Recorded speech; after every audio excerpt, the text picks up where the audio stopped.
Hello dears, once again welcome to all of you in our lecture number 2।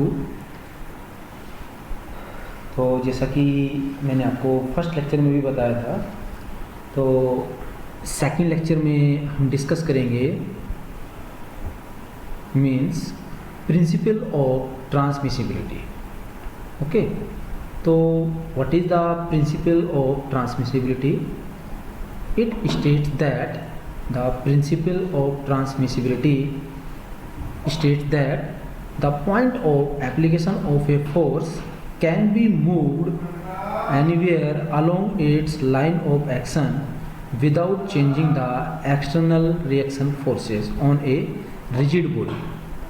Any force that has the same magnitude and direction and which has a point of application somewhere along the same line of action will causes the same acceleration and will result in the same moment.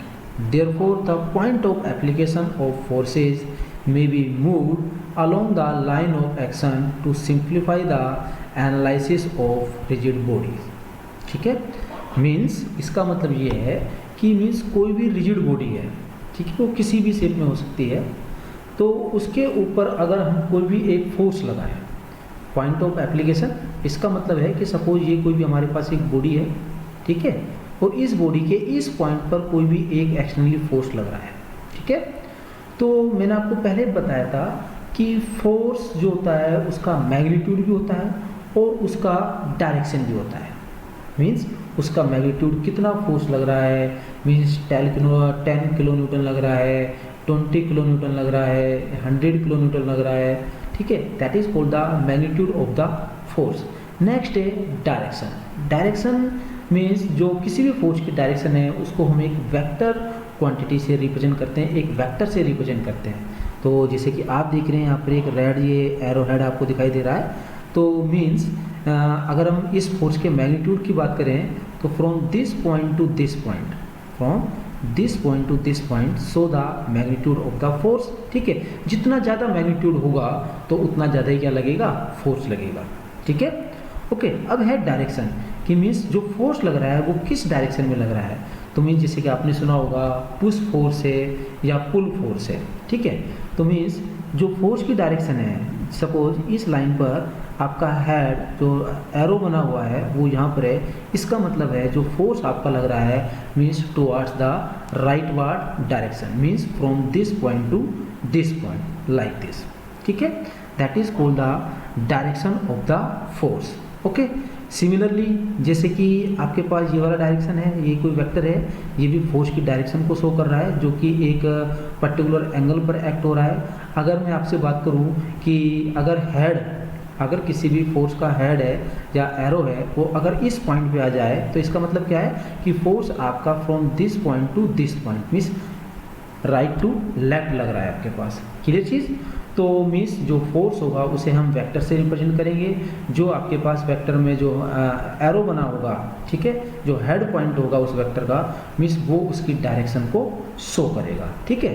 तो principle of transmissibility क्या बोलता है कि किसी भी body या किसी भी ऑब्जेक्ट या किसी भी रिजिड बॉडी के ऊपर कोई भी फोर्स लग रहा है, सपोज कीजिए कि इस बॉडी के इस पॉइंट पर, पॉइंट ऑफ एप्लीकेशन मीन्स कि किसी भी एक पॉइंट पर कोई भी एक फोर्स लग रहा है, ठीक है। तो जब फोर्स लग रहा है तो देखिएगा कि अगर हम मानते हैं कि ये line of action of this force, ठीक है, जो लाइन ऑफ एक्शन होगा इस फोर्स का वो इसी लाइन के अकॉर्डिंग होगा, ठीक है, और इसी ही डायरेक्शन में होगा, और जो उसका मैग्नीट्यूड होगा वो भी अपने पास क्या होगा, सेम ही होगा। अब जैसे फॉर एग्जांपल कीजिए कि ये कोई भी एक पॉइंट हमने मान लिया पी पॉइंट, मीन्स इस पी पॉइंट पर कोई भी फोर्स लग रहा है एफ, ठीक है। इस फोर्स एफ के लिए सपोज इस point, this is the point number 1, यहाँ पर भी फोर्स का मैग्नीट्यूड क्या है, एफ है। Suppose here is the point number 2, यहाँ पे मैग्नीट्यूड क्या है, एफ है। Suppose this is the point 3, ये भी अपने पास सेम है। सपोज यहाँ भी अपने पास नेक्स्ट पॉइंट है 4th, यहाँ पर 5th point, 6th point, 7th point. तो मीन्स हम सभी पॉइंटों पर सेम मैग्नीट्यूड को मीन्स कंसीडर कर सकते हैं, मीन्स उसके इफेक्ट को कंसीडर कर सकते हैं। और हमने ये भी देखा कि जो डायरेक्शन होगी फोर्स की वो भी सेम ही होगी अपने पास। तो this is called the principle of transmissibility. तो means the principle of transmissibility states that the point of application of a force can be moved anywhere, means कहीं भी मूव कर सकते हैं along its line of action, along its line of action, this is the line of action of this force without changing the actional reaction force on a rigid body. Means ये body आपके पास equilibrium condition में है, means stationery है, इसका मतलब है कि यहाँ पर कोई चेंजेस नहीं होगा, ठीक है, इस बॉडी के अंदर कोई भी चेंजेस नहीं होगा। मीन्स हो सकता है कि ड्यू टू फोर्स आपकी जो बॉडी है वो आपके पास मोशन में आ जाए।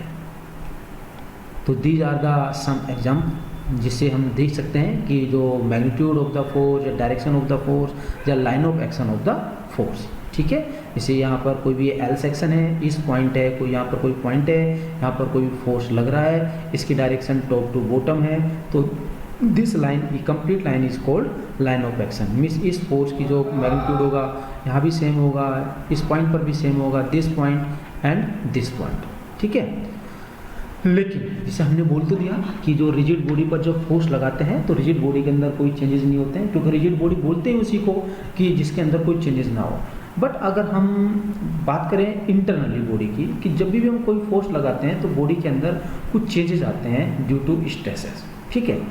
तो when analysing the internal forces means stresses in a rigid body, the exact point of application does matter. This difference in stresses में also result in changes in geometry, क्योंकि जब वहाँ पर स्ट्रेसेस होंगे, चेंजेस अपने पास डेवलप होंगे, तो उसकी ज्योमेट्री में भी चेंज आएंगे, which will in turn affect reaction force. This is called the reaction force. For this reason, the principle of transmissibility should only be used when examining actional force on bodies that are assumed to be rigid.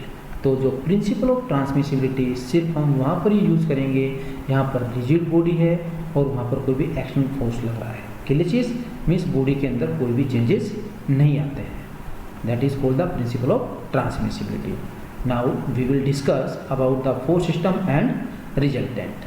Okay, so first, what is the force?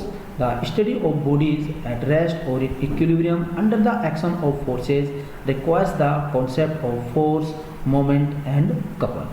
Means जैसे कि हमने आपको पहले बताया था कि statics and dynamics, means जो engineering mechanics है it is classified into two categories, statics and dynamics. Statics का मतलब है कि कोई भी बॉडी आपके पास रेस्ट है तो मीन्स हम जो उसके ऊपर फोर्स लग रहे हैं उनको एग्जामिन करेंगे कि क्या कौन सा फोर्स लग रहा है और कितना लग रहा है। सेकंड था हमारे पास डायनामिक्स, इसका मतलब है कि body is in force, the study of forces when body is in motion, motion के अंदर है। क्लियर चीज़।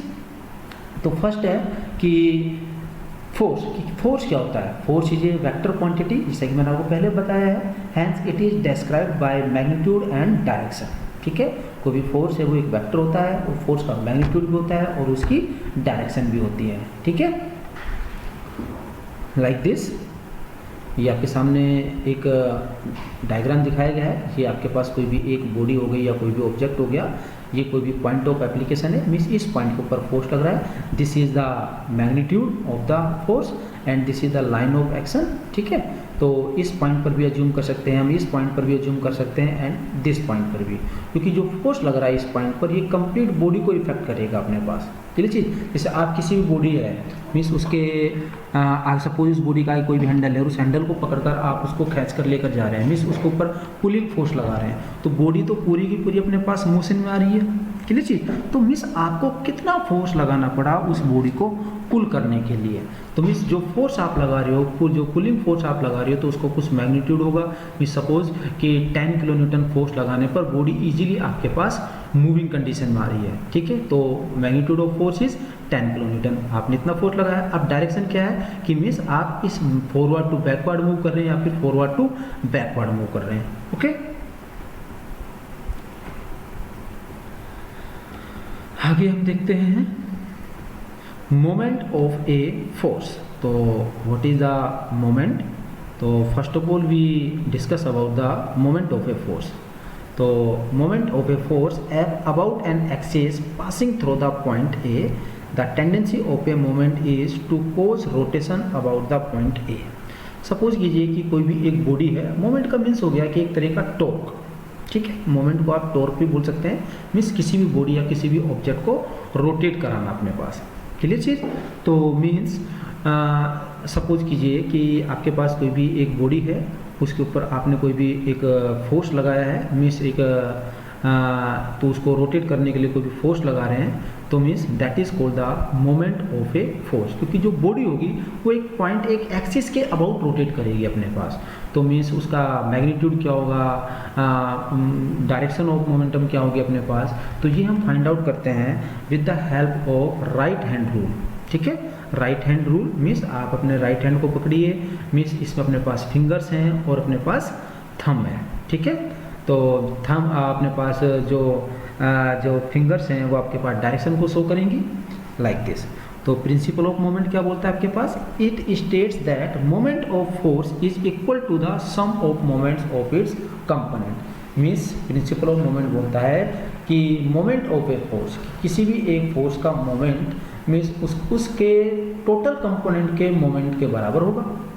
ठीक है, सपोज कीजिए कि कोई भी एक बॉडी है, तो उसका जो टोटल मोमेंट है वो सपोज m है, और उस बॉडी के अंदर अपने पास 5 कंपोनेंट हैं, m1, m2, m3, m4, m5। तो मीन्स जो टोटल मोमेंट है दैट इज n, और ये टोटल मोमेंट किसके बराबर होगा, मीन्स कंपोनेंट 1 के मोमेंट के बराबर, component number 2, component number 3, component number 4, component number 5। Means m is equals to m1 plus m2 plus m3 plus m4 plus my। अब जैसे कि इस फिगर में आपको बताया हुआ है कि मान लीजिए कोई भी एक पोजीशन फैक्टर है, मीन्स डिस्टेंस, दो that is r is equals to minus xi plus yj। Clear चीज़। और जो फोर्स लग रहा है वो अपने पास fxi प्लस fyj अपने पास। ठीक है, तो मोमेंट क्या होता है, फोर्स इंटू परपेंडिकुलर डिस्टेंस। तो फोर्स आपका ये लग रहा है और परपेंडिकुलर डिस्टेंस क्या है आपके पास ये। तो मीन्स इससे हम क्या निकाल सकते हैं, moment about any point A. ठीक है, तो जो माइनस डायरेक्शन है वो आपके पास शो करेगा डायरेक्शन को। Okay, so let me finish our this lecture.